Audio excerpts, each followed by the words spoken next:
These are time-honored. I didn't invent them. We use them in the 9/11 fund. Courts and juries do it every day in Florida. There are two ways. Take the last few years, not 1 year, 3 years, and demonstrate, compared to the last 3 years versus post-spill, Mr. Feinberg, look, we're getting hammered. And it's not just one aberrational year, the point you make, it's averaging 3 years. But there's another way. It's a harder way, more difficult. Mr. Feinberg, I have a new business. I don't have past years. I just opened my business, and we had projections, ba-bam. So I can't use historical data. I don't have any historical data. All right? Show us what your anticipated data would be. But it cannot be speculative. It can't be, wishful thinking. You've got to have some hard information. The best example. Look, Mr. Feinberg, I just opened a new motel. Here are the confirmed reservations lost. Contracts. I mean, what better evidence? That's not speculative. That is what I lost. Here is and 2 other contracts to host a convention. Canceled. That is not speculation. That can be the measure of your loss. Either way, historical, hard data, prospective. Mr. Feinberg, when we met last time, we discussed I represent the Florida Restaurant and Lodging Association. So where today we're going to have a limited number, very small number of people who are going to hear from you, getting this out to the masses in the industry is going to be quite a task. You have claims offices that have different forms, different ways of doing things. We've offered to help set up a hospitality industry claims office where we would help with your people to use experts who have already been down this path to design one form and then allow us to do town hall meetings around and teach the industry how to fill out the form, what is expected. But that would have to start with your leadership saying yes and help us put this together, and I want you to know we're willing to do whatever we can to help. I ought to hire you now. I mean, really, this is a fabulous idea. A fabulous idea. First of all, before I leave today, I want to put you in touch with the individual, the Deputy Administrator, Camille Byros, B-I-R-O-S, Camille Byros.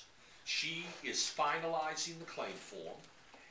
She is responsible for the infrastructure that we are setting up, which will be operable next month. This has got to be done quickly. And the idea of not only making sure that the claim form is accessible to your people and meaningful to your people, but also the idea of either having a hospitality tourism center in Pensacola, or at least my coming down for a couple of town hall meetings. Fabulous idea. There's no substitute for outreach, access. Now, we're going to have a state-of-the-art electronic processing program next month. No one's going to have to go to a claim center to file a claim. You can do everything online if you want, including your corroboration. You don't have to even visit a claim center. So I think the best thing is for me to make sure you're in touch with Camille and see how, beginning right away, we can make sure that all of your people, that this is accessible, it's familiar, and people aren't going to be disadvantaged by the process. Mr. Feinberg, can I ask, with respect to the payout plan, what the timing would be? In our example, we made a claim back in early June for May's actual cancellations related to the oil spill. We've yet to see a dime come from BP.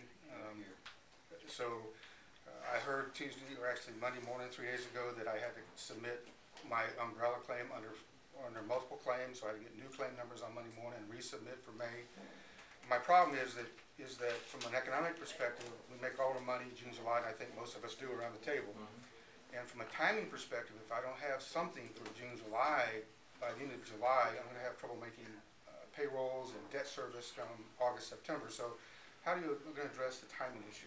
Two ways I can answer that. First, timing. Emergency advance payments. No release, nothing for you to do but collect. Don't have to waive any rights. Emergency advance payments to small businesses, large businesses, individuals under this facility next month, not next year. August. Hopefully the middle of August. Checks go out. That's first. And when you get your check, it won't be for 1 month. BP said 1 month, come back next month, then come back. 6 months. 6 months. What's the point? How things aren't going to change that quickly. I mean, why make somebody come back every month? A 6-month lump sum check, no release, no waiver. That's the first thing. But for guys like you that can't wait, I'll do my best. If you give me, before I leave today, your claim or your number or whatever that's sitting at BP, let me see if I can shake it loose even before the facility is up and running. BP is cutting checks. They've paid over $230 million. They've got all these facilities. But I suspect that there are some claims that are either problematic or they're not sure and they're waiting for me. And that's the other option. Let me at least take a look at the claim and I'll do what I can.